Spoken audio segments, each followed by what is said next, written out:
Hello and welcome back to another Mumsnet Live. I'm Amy from Mumsnet and I'm joined today by Rowan, who is also from Mumsnet, our Head of Press and Campaigns, and I'm joined by Jackie Leaper again from Scottish Widows. You might remember before Christmas we ran another Facebook Live that was all about the pension pay gap. We're back again today, still talking about pensions, but this time about auto-enrolment, which is also known as the upcoming changes to workplace pension contributions. We are giving away an Amazon Echo Dot today, so if you've got any questions, comments, thoughts, get them down into the comments and you will be in with a chance of winning that. But I'm just going to jump straight in because we have got loads of questions coming in already, so I want to make sure we've got enough time to cover them. Jackie, could you just fill us in briefly on what is auto-enrolment, what does it mean, what's going on? Yep, Amy. So automatic enrolment was introduced by the government, recognising that there was a huge gap in workplace pensions, particularly in the smaller employer categories, and that a lot of people who were in employment were missing out on the opportunity to either get contributions from their employers that already had schemes or employers indeed that did not have schemes. So it was set up. Everyone is automatically enrolled into the workplace pension scheme. Even the tiniest of employer has to have one. So even a one employee firm has to have one of these workplace pensions. And then what's been happening is there has been a step up in the rate of contributions to ease people in. So from April of this year, we go up to 8% in total of your salary. And that's been from a position of 2% when it was first introduced 5 or 6 years ago. So to be honest, it's a fantastic initiative. 10 million people have come into the scope of pension saving since automatic enrolment was introduced. So in that sense, it's been a huge success. But this is quite a timely thing because this big step up in contributions really will get people to a really good level of saving. And a lot of people really don't engage in these things and don't really understand if it's worthwhile. And what are the Mumsnet users saying about this? Because obviously this could have massive effect for... Yeah, so it's quite interesting in general on Mumsnet. You have the people who are really self-confident about financial decisions and about their financial planning. But then you have this really big group of people who fundamentally feel quite ashamed, I think, because they're parents, they see themselves as being responsible, they're responsible for their children's future, they work really hard, they get every single penny's worth of value out of a £10 note when it comes to household budgeting, but they're really conscious that in the long term they're kind of facing a bit of a black hole. And one thing that they really hate is the idea that they might end up having to ask their children to help them with financial support in the future. So I think in a funny, well, that's not funny, I think the overwhelming kind of emotion that comes through when Mumsnet users talk about pensions is almost kind of shame and embarrassment. They don't like that feeling that they're not in control of it, but the truth is a lot of the time they're not. That's a horrible feeling as well. That's going to be a huge amount of people that are affected by this in this way. So how is auto-enrolment going to change that? Because one of the big questions that we see come up a lot is, but I just don't have £10 to put into a pension pot. So now you're telling me it's automatic and it's not a choice. How am I going to pay for the food shopping? Absolutely. I think these are the sort of decisions that people are making in the, should I save for the long term, when in the here and now I might feel quite stretched. And there's a couple of things I would say. So everyone is automatically enrolled, but they can opt out. However, I would caution to think really carefully about that and think about what you're giving up. So when the contribution steps up to 8%, 4% of that comes from you as the employee. The rest of it comes from your employer and from the tax relief from the government. So effectively, you're getting double the investment for what you're putting in. And when you put that into context against all the things that you're balancing, there's not many more things that you're going to get free money really towards your long term. And who doesn't like free money? And who doesn't like free money? Exactly. And I always think the way to think about a pension is this is your replacement salary that you will have when you are either no longer able to work or actually want to start winding down your working life. So that money, the earlier you can save, and even that tiny amount that you can afford is worth it because it builds up over the long term. The step up here that we're talking about is going from a 5% overall to 8%, and for most people that's a 1.6% increase. And on an average salary, that's about £35 a month. So it's not insignificant for some households, but you are getting almost double that invested. And for someone in their 20s, that would give you more than £50,000 by the time you're 65. that's the bit you've got to think about. That's a lot of money, isn't it? And Yes. feels something that you would want to have. So. And what happens when you go on maternity leave? We've got a question from Lauren already who says, do you have to stay enrolled when you're on maternity leave? Yes, if you stay enrolled when you're on maternity leave, you will at least get your employer contributions. So even if you're not contributing because you're on maternity leave, you'll still get your employer contributions. So it is definitely worth finding out what type of scheme your employer is running. And it's worth me saying, quite a number of employers are more generous than the minimum and have arrangements in place where they might match contributions to certain levels and will go beyond the minimum contributions that have been put in place through automatic enrolment. So finding out about that and finding out what the policy is when you're on maternity leave, what will be contributed, is really worthwhile. Because one of the biggest pitfalls we see, particularly amongst women, is when you go on maternity leave, and indeed when you return and perhaps you're thinking about going part-time, or you might be thinking about taking a career break, that's when women's pension savings tend to take the biggest sort of impact, if you like, and women's overall retirement savings are quite a lot less than men of the same age. Yeah, when we had the Facebook Live last time, we were talking Yeah. about Scottish Widows had done a bunch of research with YouGov and a separate survey as well with Mumsnet, and they had found that men on average have around £60,000 in savings, whilst women only have £33,000. I mean, that is a whopping difference. Yeah, it is. It's quite incredible, and it starts right from the beginning. So even when men and women go into work and are earning about the same, for some reason women are more cautious and tend to save less. Men, on the other hand, will look at what the matching contributions might be, take advantage of that, and are starting off. But of course they do have that continuous service. They're less likely to work part-time, less likely to have career breaks. And then of course over the longer period, pensions gap, pay gap are both quite connected. So if there's a difference in the gender pay, that will flow through into the retirement savings as well. So I'm all about pay as much as you can, as early as possible. Think about what sort of things you might want to do. You know, if you wanted to take a career break and you know that you're planning to have a family, the more you can save in your 20s, because you get all that accumulated growth right through, can actually help mitigate any gaps that you take in your 30s. So for example, we've got a great statistic we use.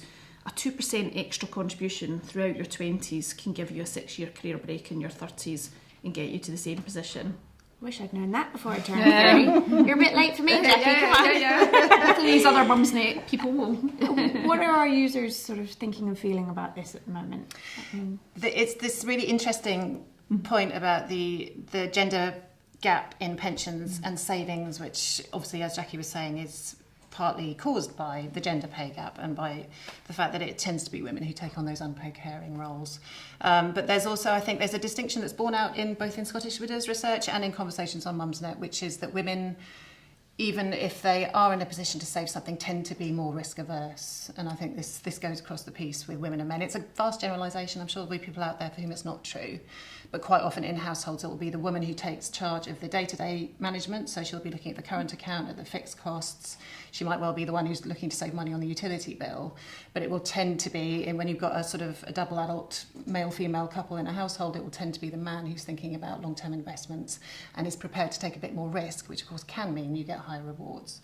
So there's this kind of behavioural difference. And also, I think in the Scottish Widows, I've talked about this before, women want to know that they've got about £2,000 somewhere. So if the boiler goes, or if the next MOT is going to be, ruinously expensive, they want to know that they can pay that bill. They don't want to have that money buried somewhere they can't access it. So women are saving, they, stereotypically, and big generalisations here, but they aren't adverse to saving. It's just that they think about saving in a much more sort of, I have a family now, and I need to make sure that the roof is over their head and there's food on the table, and that's kind of, it's not that that's as far as they see, but they just have very different list of priorities, perhaps. Absolutely. So that research that Rowan mentioned would show that women prioritise that sort of thing, ahead of their own personal financial situation. So that sort of emergency funding, things in the household. And in fact, one of the other really interesting things is, and when you test this out with various people, they, oh my goodness, I did that. Because of the way maternity leave works, and you go on maternity leave, and for quite a long periods of that you might not be having any pay, just your statutory maternity pay. When you do go back to work, if you are going back to work and there's childcare costs, something like just under 90% of women 100% pay those childcare costs. And it's nothing more sort of sinister than there was no salary over that period. I've now got a salary and we've now got this new expense, so I'll pay it. And that is definitely one of the factors that means that women are less likely to put more into the pension because they're juggling all these other things. And childcare costs are significant. I mean, it's one of the main things in our research that's come up as a barrier around being able to save more, just the sheer cost of childcare. So many women I know, I'm sure the users will support this, that when you go back to work, your salary equals childcare costs. There isn't really anything left over. And it's a big reason sometimes why women don't go back to work. It's not that their career isn't important to them, it's that they look at those two costs and they think, I could just stay at home and raise my child, and there doesn't appear to be a financial advantage for me in going back to work. And as you say, that's kind of forgetting things like the pensions and the long-term saving. Absolutely. I mean, one of the things that we would recommend, and this is quite a tough thing, but one of the things we're trying to raise awareness of is making those decisions as a couple, as a family. So thinking about both people's pension savings, how those childcare costs might be funded together, so that there isn't that sort of unintended consequence, because it is unintended. It's only when you go back and check that we didn't even think about that when we were doing the sums about what we could afford, couldn't afford, whether we could afford part-time or whatever. So I'm just going to pause this for a second because we have so many questions and I want to make sure that we get as many of your questions answered as possible. So Joe asks, if you are auto-enrolled into a pension, is there a tie-in period, which means you can't leave? No, there isn't. Once you have been automatically enrolled, you can opt out at any time. Now, there is a period in that sort of 3-month window when you're most likely to opt out, but actually we do see people ceasing contributions at any time now. If you opt out in the 3 months, you'll get a refund of your contributions. If it's after the 3 months, the contributions that have been invested will stay there, but you can stop paying in at any time. So you could almost take a payment break. You can do that. If you are having financial difficulties, you can do that.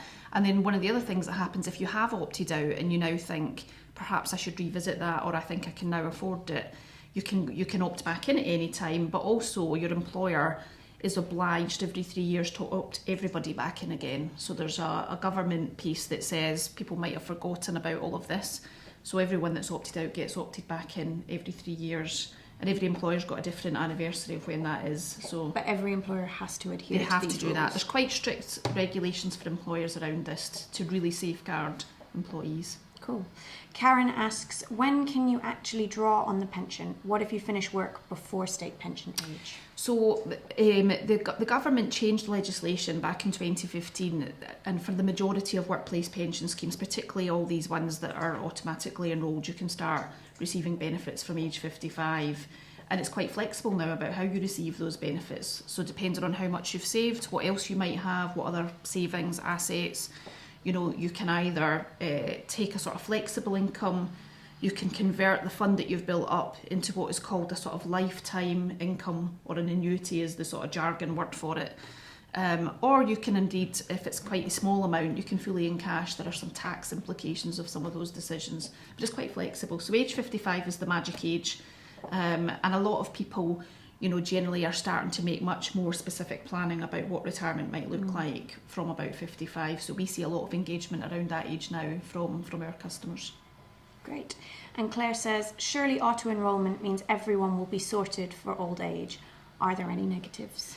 So, I am a huge fan of automatic enrolment, but 8%, in my opinion, is not enough to give you a really, not even a comfortable retirement, even just a basic retirement. So, our research would say a minimum of 12%. Actually, that is widely recognised across the pensions industry. The 8% probably isn't quite enough. But, I think we have to make sure that this part has worked. Really think about the engagement side, and the government are reviewing the contribution levels. That might get looked at again in the future. But I would say to anyone, think about how much, if you can afford more, put it in, you won't regret it. We have a follow-up question to earlier about opting out. Colette says, if you opt out of the auto-enrolment, can you change your mind and come back and opt in? It sounds as though you can. You can, yes, you can. You can opt in, and actually I would say opt-out levels have been pretty low. There was a little bit of a worry because this is the second step up. The last April we saw contributions step up. And I think everyone was a little bit concerned that might put some people off. Affordability could be an issue.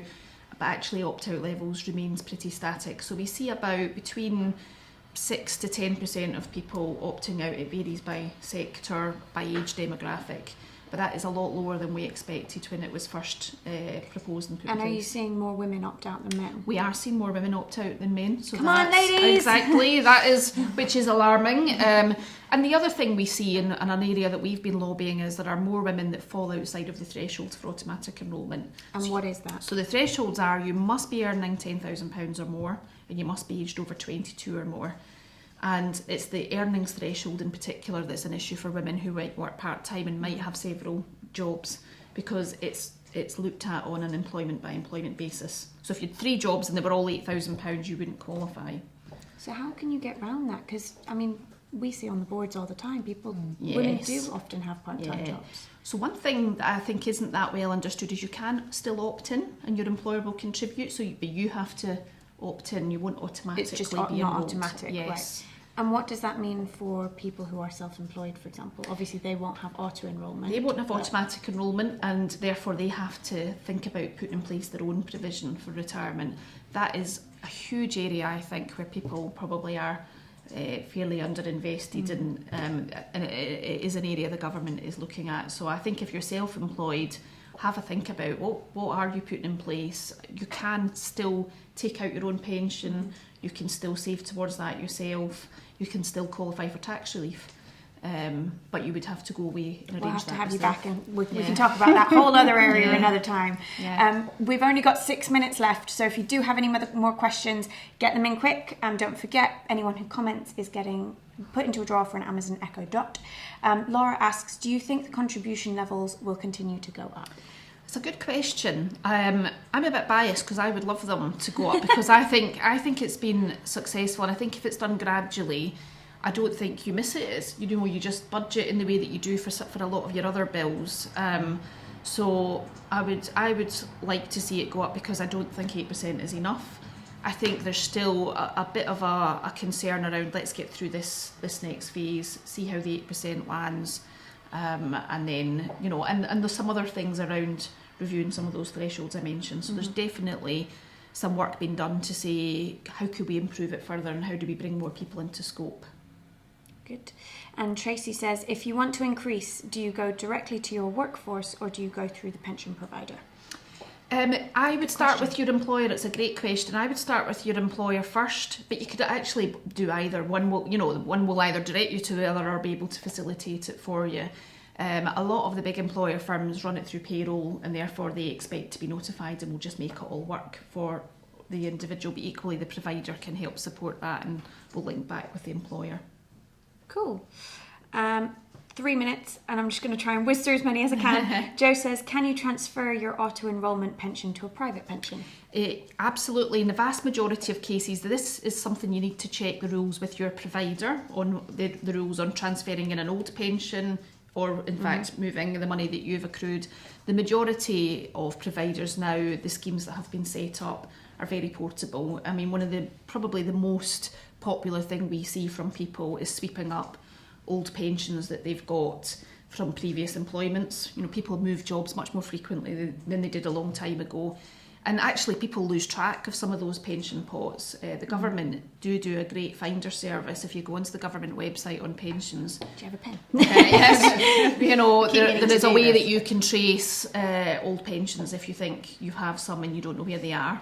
But that is definitely one of the most popular things, because consolidating it all and seeing it all in the one place it just makes it easier, I think, to track what it is you're saving. I've got 2 questions. Last one from our people tuning in today is from Laura, and she says, I'm about to start a new part-time job and won't be earning enough to be automatically opted in. Should I be opting in? Well, obviously I'm biased, Laura, but I would say yes, you should. You should definitely think about opting in, and because you will benefit from that employer contribution as well as you starting to make some savings on your own behalf. And I have a question to finish. Yes, last time you were here, I remember you saying how even if you're not eligible for child benefits, you should still opt because that affects your pension. Yes. So I just wanted to bring that back because I remember us all being a bit gobsmacked in the room room last time. So absolutely. So there are some thresholds around child benefit that if the household is earning more than 50,000, it starts to taper, and beyond 60,000, you have to pay it back essentially. What I'm saying is, please register so that you qualify for child benefit, and then opt out of the actual payment. That gets you your national insurance credits towards your state pension, and if you're taking a career break and you're not working, you won't get those otherwise, and it will impact your state pension. And with that, we shall finish. Thank you very much to everyone who joined us today. I hope it's been helpful, and we will be drawing the names offline, so we will put them in the comments below who's won. But thank you so much for joining us today, Jackie. It's been really informative, and we will be back soon. Bye-bye.